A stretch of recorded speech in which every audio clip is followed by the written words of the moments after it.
आज हम इतिहास लेखन से संबंधित प्रीवियस ईयर में जितने इतिहासकार के परिभाषाओं से क्वेश्चन आए हैं उसको देखते हैं।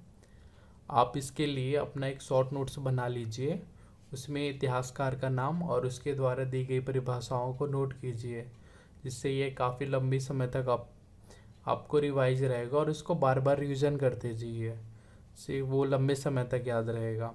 चलो फिर स्टार्ट करते हैं। पहला है जी.आर. इल्टन। जी.आर. इल्टन की परिभाषा है। जी.आर. इल्टन ने परिभाषा दिया था, इतिहासकार जिसे लिखता है वही इतिहास है। फिर उसके बाद आता है जे.बी. ब्यूरी। इसका परिभाषा है, इतिहास विज्ञान है, न इससे कम न इससे अधिक। फिर है आर.जी. कॉलिंगवुड। इनकी परिभाषा है, संपूर्ण इतिहास विचारों का इतिहास है।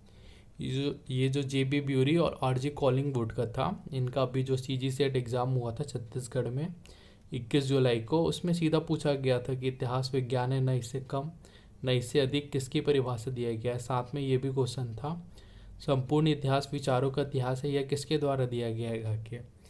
तो आप इसको एक बार लिख लीजिए नोट्स बनाकर, इसको बार बार रिवाइज करते जाइए, जिससे ये लंबे समय तक आपको याद रहेगा। और ऐसा क्वेश्चन अगर एग्ज़ाम में आ जाते हैं तो इतिहासकार का जो नाम दे देता है वो बहुत कंफ्यूज करता है, उससे भी एक बार लिख के नोट्स बना के पढ़ोगे तो आसानी होगी। फिर है एलन बुलॉक का परिभाषा, ऐतिहासिक तथ्य एक प्रकार का अनुमान है। ये एलन बुलॉक का है। फिर है मानिके का, मूल्यों के संदर्भ के बिना कारण कार्य संबंध की खोज असंभव है।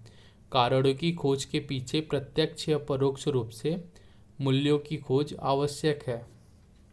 फिर है प्रोफेसर वॉल्स की परिभाषा, एक तथ्य साधारण सा स्वयं व्यवस्थित सिद्धांत होता है जिसकी विश्वसनीयता के विषय में गंभीर संदेह ना हो। फिर है जी.पी. गुज की परिभाषा, इतिहास वास्तव में इतिहासकार का अतीत के संबंध में निर्णय होता है, जिसका उद्देश्य वर्तमान को प्रशिक्षित करना तथा भावी पीढ़ी के लिए मार्गदर्शन होता है।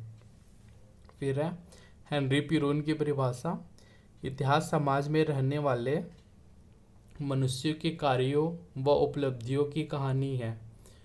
फिर है रेनियर की, संपूर्ण अतीत मेरा अतीत है और मैं अपने व्यक्तिगत संतोष के लिए स्मरण करता हूँ।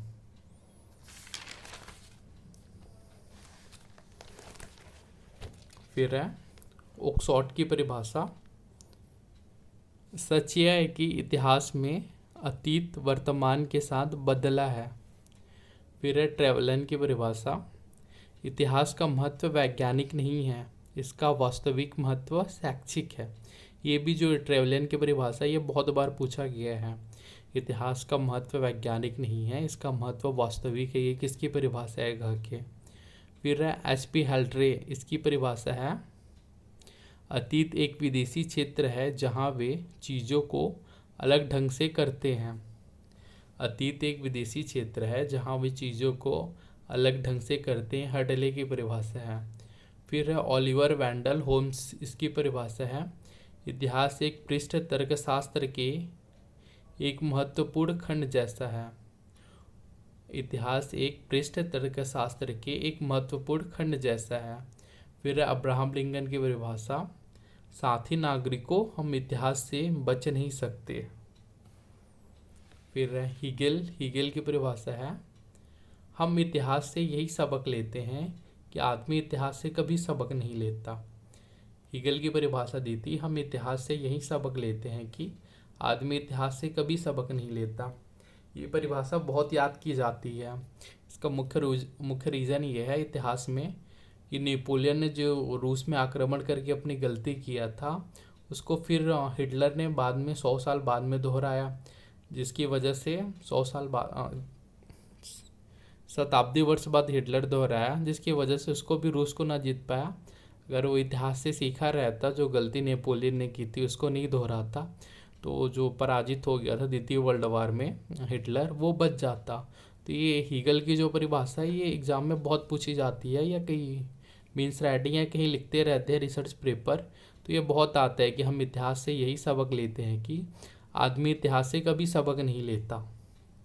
फिर आगे है डी कौशाम्बी की उत्पादन के साधनों एवं संबंधों में उत्तरोत्तर परिवर्तन की विधि क्रमानुसार प्रस्तुतिकरण ही इतिहास है। फिर है बी शेख अली, इतिहास की उपेक्षा करने वाले राष्ट्र का कोई भविष्य नहीं होता।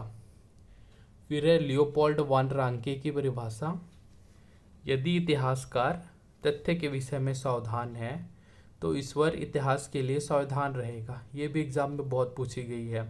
किसकी परिभाषा है कि यदि इतिहासकार तथ्य के विषय में सावधान है तो ईश्वर इतिहास के लिए सावधान रहेगा, कि ये लियोपोल्ड वान रांके की है।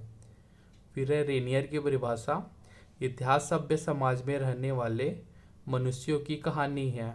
रेनियर की है, इतिहास सभ्य समाज में रहने वाले मनुष्यों की कहानी है। फिर है इब्न खाल्दून की परिभाषा, पूर्वाग्रह और पक्षपात आलोचनात्मक दृष्टि को धुंधला करते हैं। इब्न खाल्दून की परिभाषा है, पूर्वाग्रह और पक्षपात आलोचनात्मक दृष्टि को धुंधला करते हैं और आलोचनात्मक अन्वेषण को बाधित करते हैं। Thank you for watching this video.